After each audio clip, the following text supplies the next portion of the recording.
नमस्कार नमस्कार नमस्कार. घे भरारी मला पंख मिळाले याच्या नव्या कोऱ्या भागामध्ये मी श्रेया बुगडे पुन्हा एकदा तुम्हा सगळ्यांचं मनपूर्वक स्वागत करते. मला असं वाटतं की जिथे भरारी घेण्याची उमेद असेल तिथे योग्य ते बळ मिळतंच आणि पंख मिळतातच. घे भरारी मला पंख मिळाले या आपल्या मोहिमेद्वारे आपण एक्झॅक्टली तेच करण्याचा प्रयत्न करतोय. पुन्हा एकदा तुम्हा सगळ्यांची ओळख करून देते. राहुल पापड, भारताच्या सर्वात मोठ्या कुल्फी चेन म्हणजेच लाडाची कुल्फीचे फाउंडर.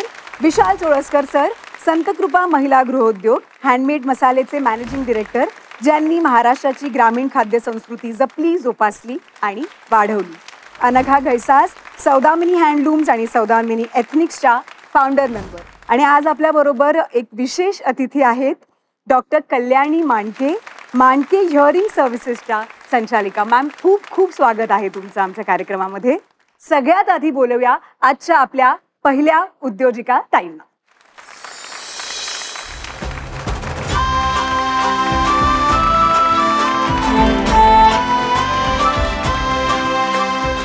नमस्कार, माझं नाव सौ कल्पना निलेश माळी. माझ्या बचत गटाचं नाव आहे समर्थ महिला स्वयंसहाय्यता समूह, तालुका मान, जिल्हा सातारा. आणि आता आपण माझी व्यवसायाची जर्नीची सुरुवात झालेली आहे, ती कशा पद्धतीने झाली आहे ही एका क्लिपच्या माध्यमातून पाहूयात. जेव्हा ह्या व्यवसायाला सुरुवात केली तेव्हा इव्हन म्हणजे जी लोक ज्यांनी मला ॲज अ टीचर म्हणून पाहिलं होतं, एक कॉलेजवर टीचिंग करणारी, ते म्हणायला लागले की अगं हे तू असलं काय करतेस, म्हणजे तेलकट कपडे वगैरे हे बघून म्हणजे खूप सगळ्यांना वेगळं वाटत होतं की काहीतरीच करते असं.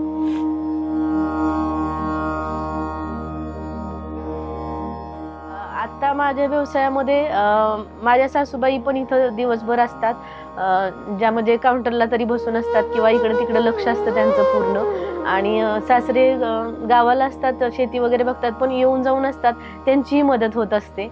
आणि माझे मिस्टर तर असतातच, म्हणजे आता इथंपर्यंत की त्यांचं नेट कॅफे जे आहे ते त्यांनी चालवायला दिलंय, कारण इकडचे व्याप जास्त वाढलेत आणि ते फुल टाइम आता इकडे असतात.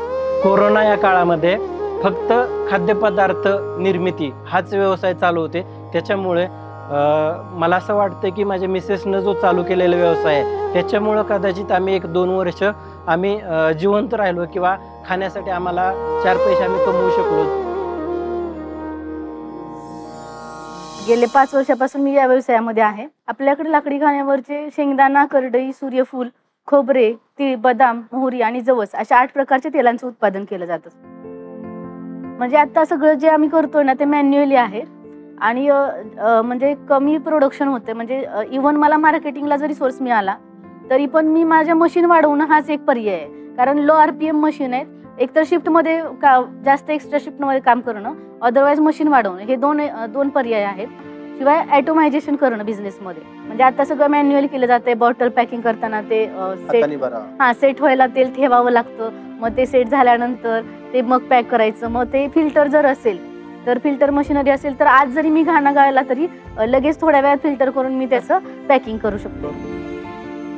तुम्हाला असं का सुचलं की लाकडी घाण्यावरचं तेल हाच व्यवसाय निवडावा? कारण हे तर हेल्दी प्रोडक्ट आहे आणि आजकाल काळाची गरज आहे. कारण आपण जे केमिकलयुक्त बाजारामध्ये बघतोय त्याच्यामुळे आजकाल जे भयंकर आजार आहेत, अगदी कॅन्सर असेल, BP असेल, शुगर असेल, असे मेजर प्रॉब्लेम आहेत, त्याची सुरुवातच मुळात आहारातून जे केमिकल घेतलं जातं त्याच्यामुळे होते. आणि मी म्हणजे सुरुवात म्हणजे म्हणतात ना, गरज ही शोधाची जननी आहे, तसं थोडंसं माझ्या बाबतीमध्ये झालं.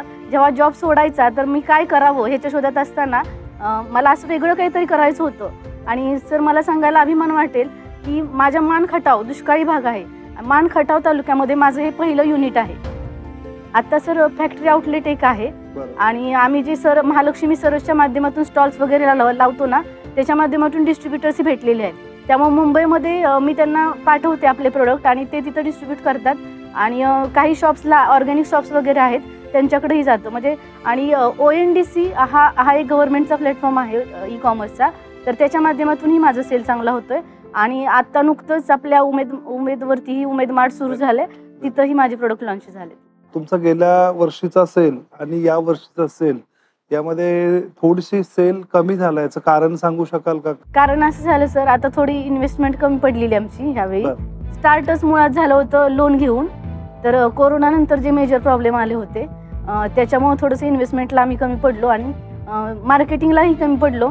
कारण सोशल मीडिया मार्केटिंग ही करायचं असेल तरी पहिलं फायनान्शियल कंडिशन व्यवस्थित असली पाहिजे, ते पॉसिबल नव्हतं. मग स्टॉल्स वगैरे याच्या माध्यमातूनच मार्केटिंग होत होतं. उलट सोशल मीडिया हे असा प्लॅटफॉर्म आहे जिथे तुम्हाला कमीत कमी खर्चात जास्तीत जास्त जाहिरात करता येईल. करायचंच आहे, परंतु कसं म्हणजे आता नाही, रॉ मटेरियल वगैरे ह्याच्यामध्ये जास्त आता इन्व्हेस्ट होतं. हे राहिलं तुमच्याकडनं. नाही म्हणजे अशा स्थितीत राहिलं म्हणजे समजतंय की हा खूप सोर्स चांगला आहे मार्केटिंगसाठी. तुमच्याकडे याच्याकरता टेक्निकल सपोर्ट नाहीये का? हा, टेक्निकल सपोर्ट म्हणजे नाही. काय नाहीये, माणसं नाहीये की ज्यांना हे कळतं? माणसं आहेत, पण कसं तेवढा आम्ही इन्व्हेस्ट लगेच करू शकत नाहीये. म्हणजे आता रॉ मटेरियल आणि ब्रँडिंग पॅकेजिंग ह्याच्यावरच खर्च एवढा सुरू आहे. पण मी ते परत सांगते, आजकाल आता मी माझं पुण्यातलं उदाहरण देते. आम्ही कोथरूडला राहतो, तिथं 2 ते 3 लाकडी घाण्याचे सेंटर्स आहेत आणि बरेचसे लोक तिथे जाऊन रांगा लावून लाकडी घाण्याचं तेल घेतात. म्हणजे लोकांच्या आता अवेअरनेस आहे, थोडस पोचायला तुम्ही कमी पडताय. एक तर मी 8 प्रकारची तेलं घेतली. 8ही प्रकारला तेवढाच उठाव आहे का? आता आपण 4 प्रॉडक्ट्स प्रति जास्त लक्ष केंद्रित केलं तर काय होतं, जेवढा तुम्ही म्हणजे व्हरायटी आणणार आहात तेवढं तुमचं रॉ मटेरियल आणि ह्याच्यातलीच इन्व्हेस्टमेंट खूप जास्त होत जाते. 8 प्रकारची तेल आहेत, मग त्यांचे गुणधर्म, फायदे, तोटे ह्याची माहिती लोकांपर्यंत पोचलीच पाहिजे. त्याच्याशिवाय कोणीतरी येऊन अमुक एक तेल द्या असं म्हणणार नाहीयेत. आणि जाहिरात ही हा खर्च न वाटता ही गुंतवणूक म्हणूनच बघा. पहिला व्यवसाय किंवा व्यवसायातली इन्व्हेस्टमेंट म्हटलं की थोडीच करू, सुरुवात हळू करू, तुटून पडलं पाहिजे. मला असं वाटतं की व्यवसाय जर तुम्ही उभा केला, व्यवसाय मोठा झाला, हे सगळं एका दिवसात मिळवू शकतो. ज्या गोष्टीची गरज आहे आपण तिथंच मागे पडलं. हा फोकस महत्वाचा. मानकेताईंनी सांगितलं की जी प्रोसेस आहे त्याचे जे व्हिडिओ आहेत आम्ही किती शुद्ध करतो, तर ह्याचे व्हिडिओ तयार झाले पाहिजे. एक PDF चांगली झाली पाहिजे की हे तेलाचे गुणधर्म काय आहेत, कुठलं तेल कुठल्या काळात वापरावं. मला वाटतं सगळे तेल सगळ्याच ह्याच्यात वापरत नाही. उन्हाळ्याची तेल काही वेगळी आहेत, पावसाळ्याची वेगळी आहेत. कुणाला मला हा मेसेज द्यायचा आहे, मुलांकरता तर कोणती भाषा पाहिजे, स्त्रियांना द्यायचा आहे तर कोणत्या प्रकारच्या भाषेत सांगितलं पाहिजे, आजी आजोबा गटाकरता आहे तर कोणत्या, एक सगळ्यांना चालत नाही.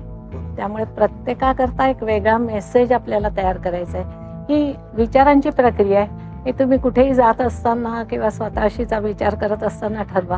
हा मुद्दा मी 4 वेगवेगळ्या वयोगटांना कसा समजावून सांगेन.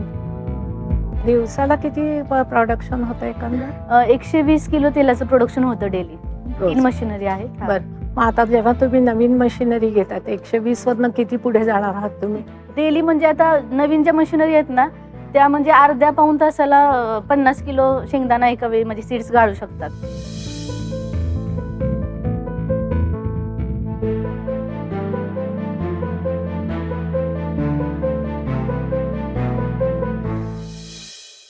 कल्पनाताई, तुमचा प्रकल्प एकदम छान आणि त्यातली जी तुमची धाडस आहे म्हणजे उत्पादनही वाढवायचंय आणि लोकांपर्यंत पोचायचंय आणि वेगळ्या माध्यमातून तुम्ही हे काम करतायत, आम्हाला चौघांनाही खूप आवडलं. आणि आम्ही सगळ्यांनी चर्चा करून असं ठरवलं, SBI फाउंडेशन यांच्यातर्फे तुम्हाला आम्ही 7 लाख रुपयेचा अर्थसहाय्य मान्य करत आहोत. धन्यवाद.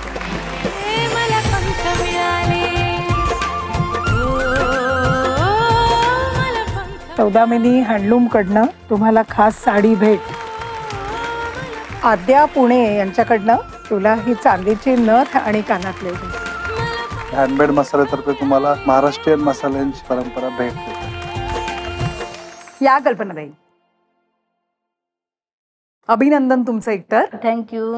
ज्युरीनी पण तुम्हाला जे योग्य मार्गदर्शन द्यायला हवं ते दिलेलं आहे. खरं तर आपण खूप भाग्यवान आहोत की या टप्प्यावरती व्यवसायाच्या तुम्हाला अशी ही सगळी अनुभवी मंडळी भेटली आहेत, बरोबर? तर माझ्याकडनं तुम्हाला खूप शुभेच्छा आहेत आणि अर्थातच उमेद तुमच्या पाठीशी असंच कायम उभं आहे. उंच उंच तुम्ही भरारी घ्या. पुन्हा एकदा खूप शुभेच्छा. Thank you so much. थँक्यू. ओळख करून घेणार आहोत आपल्या पुढच्या उद्योजिका ताईंची, ज्या आलेल्या आहेत जगात भारी परभणीहून. नमस्कार, माझं नाव शबाना पाशिम्या सय्यद, राहणार कोदरी, तालुका गंगाखेड, जिल्हा परभणी. माझ्या समूहाचं नाव बिस्मिल्ला स्वयंसहायता समूह, यामध्ये मी सदस्य आहे.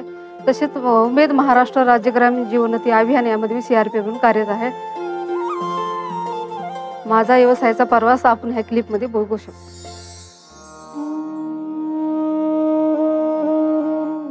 माझं 2003ला लग्न झालं. लग्न झाल्यानंतर मला 2004ला मुलगी झाली. मुलगी का झाली म्हणून मला सोडून दिलं. मी आईवडिलाकडे येऊन आईवडिलाकडे मी राहत होते. ते सपोर्ट घेऊन मी पुढे गेले. ते ना म्हणजे जा बेटा, तू तुझा व्यवसाय सुरुवात कर, आम्ही तुझ्यासोबत आहोत. त्याच पैशानं माझ्या मुलीचा आज एअर होस्टेसचा कोर्स मी पूर्ण केला. त्यामध्ये मला अडचणी खूप अडचणी आल्या. ह्या अडचणीला मी मात देऊन मी पुढे आले. सगळ्या जणीनं बाहेर निघावं असं मला अपेक्षा आहे. अशा 10 शबाना बाहेर निघावं, हे मी जितकं मी सहन केलंय, हे सगळ्या महिलेनं पण बाहेर येऊन आपले मनोगत व्यक्त करावं. जे मला नाव उठवत होते ते लोक मला आज उदाहरण देतात की शबानासारखं कमव, तिच्यासारखं हो.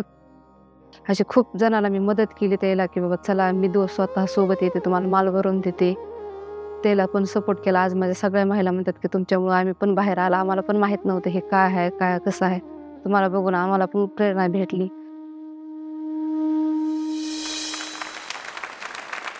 आपल्याकडे मुलगी झाल्यानंतर तिचा आणि पत्नीचा स्वीकार न करता तिला दूर करणं आत्ताच्याही काळात हे अजून आहे.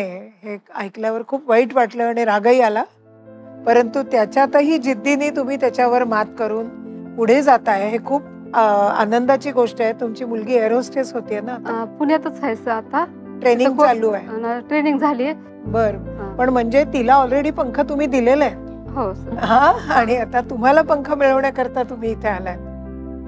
तुम्ही तुमच्या याच्यामध्ये लिहिलेलं आहे की तुम्ही सिंधुताई सपकाळांचं प्रेरणा घेऊन काम करता. हो सर, मला सिंधुताई सपकाळ का वाटते की बाबा आम्ही रोजच्या मीटिंग मध्ये जाते, तिथं म्हाताऱ्या हे ते बाया बघतात, ते मला नाही बघू वाटत. त्याच्यामुळे वाटते मला आश्रम घालायचा. आता इथून पुढे माझ्या मुलीचं झालं सगळं, आता मी दुसऱ्यासाठी जगायचं. ज्वेलरी सर, माझ्याकडे कपड्याचं दुकान आहे, स्टेशनरी आहे, बांगड्याचं आहे, पण ज्वेलरी पण ठुली. आता साडी घेतल्यानंतर ज्वेलरी घेणार हे पक्क होतं. त्याच्यामुळे ज्वेलरी पासून सुरुवात केली. अशी सुरुवात केली की फक्त 1200 रुपयापासून सुरुवात केली. तुम्ही विकता कुठे? हा, गाव जाते सर, आजूबाजू खेडे, जत्रा, बाजार सगळं घेऊन बाजारामध्ये जाते.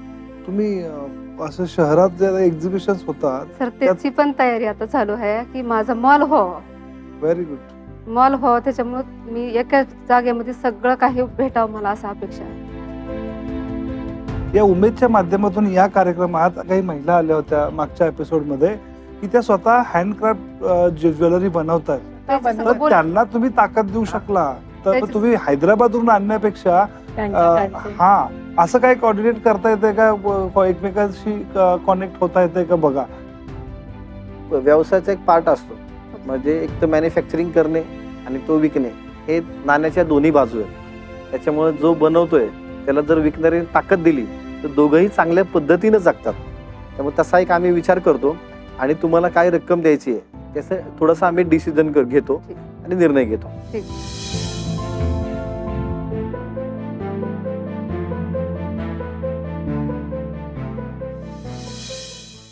तुम्ही आता जे काम करताय त्या सगळ्या कामाचा विचार करता तुम्ही स्वतः जे ज्वेलरी बनवत असतात आणि त्याच्याबरोबर बनवण्याकरता काही वाढवलं असतं तर गोष्ट वेगळी. नुकतंच शोरूम चालू करणं, दुकान चालू करणं हा केवळ उद्देश इकडनं वस्तू आणून तिकडे विकणं हा असू शकत नाही. तरीही तुम्ही तुमची सगळी धडपड आणि जे काही इतके वर्ष तुम्ही कष्ट केलेत त्या सगळ्याचा विचार करून SBI फाउंडेशन कडनं तुम्हाला 3 लाखाची मदत देण्याचं ठरलेलं आहे. आणि हे नुसतं आणून विकायचं नाही, याच्यापुढे तुम्ही स्वतः त्याच्यामध्ये काही शिका, वाढवा, कॉन्ट्रीब्यूट करा, इतर बायकांनाही त्याच्याबरोबर मदत मिळू दे. आज तुम्ही नुसती विक्रेती आहात तसं न होता तुम्ही एक उत्पादक म्हणून आणि अशाही त्याचं नाव होणार. त्यामुळे पुढच्या 10 वर्षाचा रस्ता तुमचा असा राहिला पाहिजे, त्या दृष्टीने विचार करा. हो.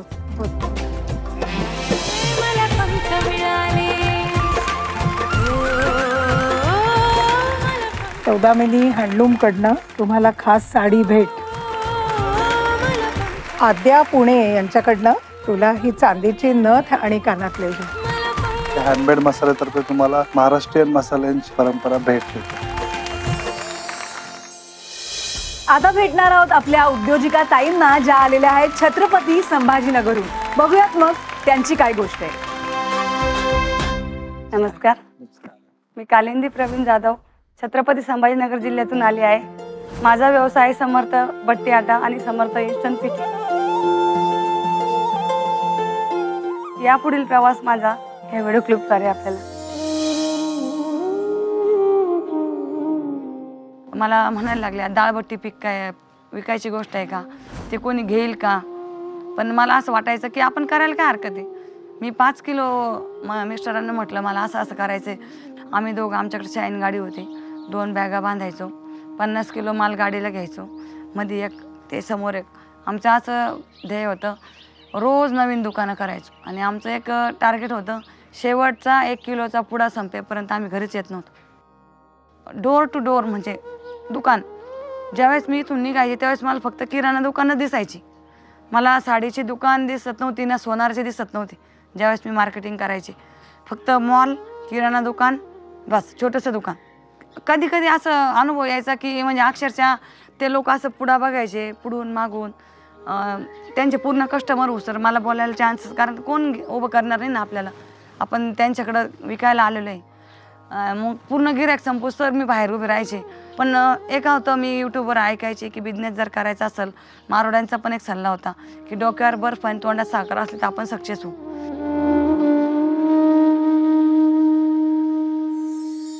मी 5 किलोपासून सुरुवात केली होती. मग मार्केटिंग स्वतः केली. माझ्या मिस्टरांनी मी प्रत्येक दुकान, प्रत्येक गल्ली, छोटं दुकान, मोठं दुकान, मॉल आणि दिसेल त्याला माउथ पब्लिसिटी, माझ्या पर्समध्ये माझे प्रोडक्ट कायम असतात. माझ्या प्रोडक्टचा असा आहे सर, जो प्युअर गहू आहे त्याच गहू मी वापरते, राशनचा गहू याच्यात वापरत नाही. आणि दुसरी गोष्ट, ढोकळा जो बनतो त्यात उडदाची डाळ वापरली जाते की जेणेकरून लहान मुलं उडदाची डाळ पौष्टिक आहे ती खात नाही. माझ्या ढोकळ्यामध्ये ती वापरली जाते. कुठल्याही ढोकळ्या पिठात उडदाची डाळ वापरत नाही. त्या ढोकळ्याने म्हातारी माणसं किंवा मुलं यांचे हाडं बळकट होतात आणि पौष्टिक असल्यामुळे त्यांना ते चांगलं आहे. आजकाल फक्त सगळे पैसा कमायला बसलेले, पण माझी अशी इच्छा आहे की आपण या समाजाचं काहीतरी देणं लागतो, म्हणून सकस आहार. मला आता याच्यामध्ये कस्टमरकडून अशी मागणी आहे की माझ्या प्रोडक्टची त्यांना टेस्ट आवडलेली आहे. त्यांना असं वाटतं की मी यामध्येच आणखीन दलिया, जी भरड आहे, ह्या अशा वस्तू यात आणल्या पाहिजे. सर मी आता सध्या जे करत होते आतापर्यंत माझं जे टर्नओव्हर वाढलेलं आहे, 5 किलोची सुरुवात ते आता 200 किलो रोज जातं. ते माझं एक घर आणि दुसरं घर ह्याच्यात माझं चाललेलं. आणि गिरणी आणखी 3ऱ्या घरात. लोक सल्ले देतात ना की युनिट उभं करा, 4 चाकी गाडी घ्या. मी हे नाही, मी आधी मार्केट बनवलं आणि मग माझं प्रोडक्शन वाढवलं. आता माझं कालच मी इकडे आल्यावर माझं 1000 स्क्वेअर फूटचं बांधकाम पूर्ण झालेलं आहे. आता जे एक गिरणी होती, एक बँड सिलर होतं, जे आम्ही चौघी करायचो, आता माझं ते काम भरपूर पटीने वाढणार आहे. आणि माझी अशी इच्छा आहे, जे चितळे बंधू, नॉरसूप, रामबंधू यांचे जसे बॅनर आणि यांचे जसे आउटलेट आहे, तसे माझा व्यवसाय. ताईचा मला एक व्हिडिओ मध्ये एक शब्द छान वाटला की शेवट संपेपर्यंत घरी यायचं नाही. नाही सर, हाच मुद्दा माणसाला मोठा व्यावसायिक बनवतो. हे दिवस मी पाहिले, तिथं बसलेले सगळ्यांनीच पाहिले. त्याचा अर्थ असा आहे सर, मी माहेरी पण राहिलेली झाले 4 वर्ष. आई वडिलांना पण म्हणजे वेळ लागल्यासारखं फिरतीये आणि मुली छोट्या आहे माझ्या. माझ्या आयुष्यात स्ट्रगल असं बिलकुल नाही, फक्त माझ्या लेकरांनी वेळ देऊ शकत नाही, हाच माझा स्ट्रगल आहे. पण एक सांगू का, आई म्हणून मुलांना मोठेपणे तुमचा खूप अभिमान वाटेल. माझी मोठी मुलगी ना मॅडम, मला आताच म्हणते माझी आयडल माझी आई. काय आहे याच्यामध्ये, हल्ली आपली इतकी मुलं बाहेरच्या देशात जातात, तर तेच त्यांना माझं- हे थालीपीठ आणि माझं हे ते सगळं- पण इच्छा आहे मॅडम. आता राज्याच्या बाहेर जाणार आहेच मी, पण मला भारतात आणि भारताच्या बाहेर जिथे भारतीय आहे त्यांना पीठ खायला द्यायचे. जे जे इन्स्टंट मिक्सेस काय आहेत का? आमच्याकडचा हा मुख्य पदार्थ आहे सर. 8 दिवसातून एकदा तरी एकाच्या घरी बनतो. कोणता? डाळबाटी. दालबट्टी. तुम्ही इन्स्टंट मिक्सेस वर पण फोकस करा. जर तुम्ही बाहेरच्या देशात जायचा विचार करताय तर तिथे वेळ नाहीये आणि या गोष्टी अवेलेबल होत नाहीत. 2 मिनिटात 5 मिनिटात तयार होणारे पदार्थ हे त्याच्यासोबत जरा डेव्हलप करता आले तर विचार करा. नक्कीच. मला कायम असं वाटतं की साऊथ इंडियन प्रोडक्ट किंवा इडली म्हणू आपण, की कन्याकुमारी पासून ते काश्मीर पर्यंत मिळते. हो का तर त्यांनी त्यांचं ब्रँडिंग केलं, ती सोप्या पद्धतीने दिली तुम्ही. तर असे काही जे ब्रँड आहेत फूडमध्ये, ज्यांचे स्नॅक सेंटरचे चेन आहेत, हो तर त्यांच्याशी मी तुम्हाला चांगल्या पद्धतीने टाईप करू शकतो आणि तुम्हाला चांगली मदत करू शकतो. आणि महत्वाचं की लोगो, हो. परत लोगो आणि पॅकेजिंग. आपल्या प्रोडक्ट बघितलं की पहिलं प्रोडक्ट दिसलं पाहिजे, नंतर त्याचा कलर दिसला पाहिजे. तर मी तुम्हाला आता सगळ्यांनाच, मला असं वाटतंय सगळ्यांना रिडिझाईन करून लोगो मी तुम्हाला देतो. आणि माझी मदत तीच राहील की तुम्हाला चांगल्या चांगल्या स्नॅक सेंटर जे आहेत ते तुमच्यापर्यंत पोचून तुमची टाईप करून देणं ही माझी जबाबदारी असं मला वाटतंय. मला पुण्यामध्ये जे वेगवेगळे ब्रँड्स आहेत की ज्या दुकानांमध्ये अशा सगळ्या वस्तू मिळतात, वेगवेगळे उत्पादनं, असे काही खूप महत्त्वाचे ब्रँड्स आहेत, त्यांची मी तुमच्याशी जोडून नक्की तुम्हाला देईन आणि मला नक्कीच. खात्री आहे त्याचा खूप फायदा होईल. माझ्याकडेही स्वतःची काही पिठं म्हणजे फ्लोअर वगैरे आहेत सगळ्या, पण तरी सुद्धा मी तुम्हाला त्यातले काही प्रोडक्ट जे माझ्याकडे नाहीत ते मी तुमचे चालू करतो, स्टोअरमध्ये विक्रीला ठेवतो. माझ्याकडून तुम्हाला घे भरारी या निमित्ताने मी तुम्हाला एक छोटीशी माझ्याकडून तुम्हाला मदत होईल. थँक्यू नक्कीच. सर. तुमच्या पंखांना जी आम्हाला भरारी द्यायची आहे त्याच्यावर आम्ही थोडंसं चर्चा करतो. थँक्यू.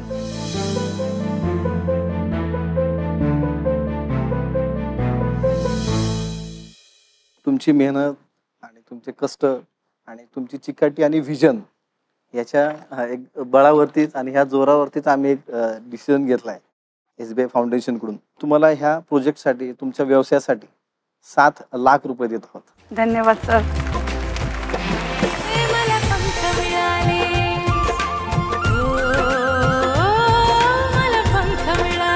सौदामिनी हँडलूम कडनं तुम्हाला खास साडी भेट. आद्या पुणे यांच्याकडनं तुला ही चांदीची नथ आणि कानातले जो.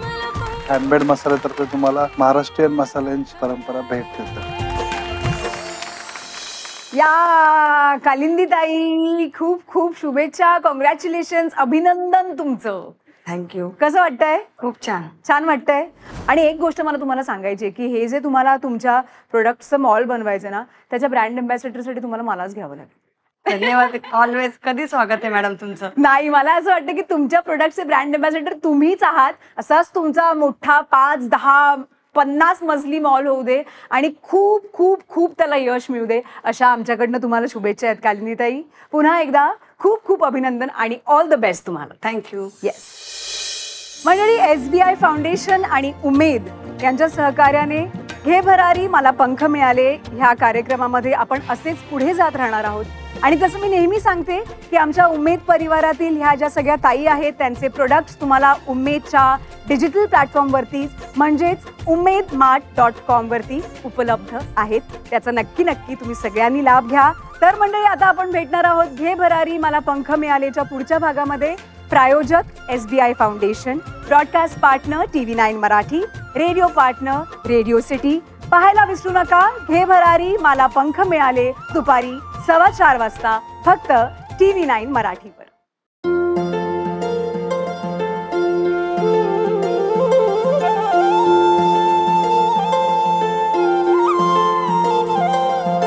माझ्या जीवनाची मी झाले शिल्पकार.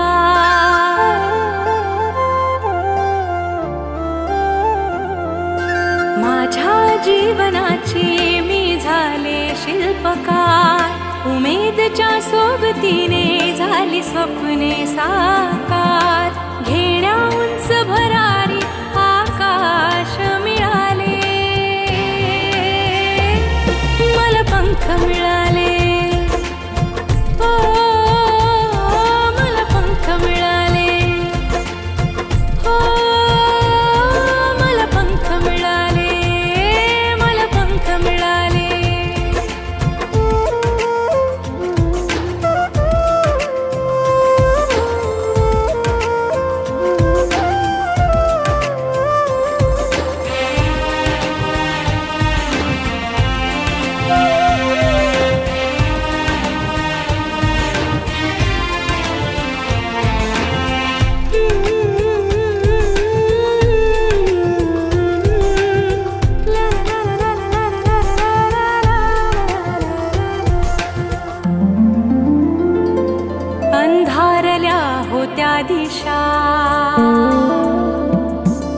पदोपदी होती निराळी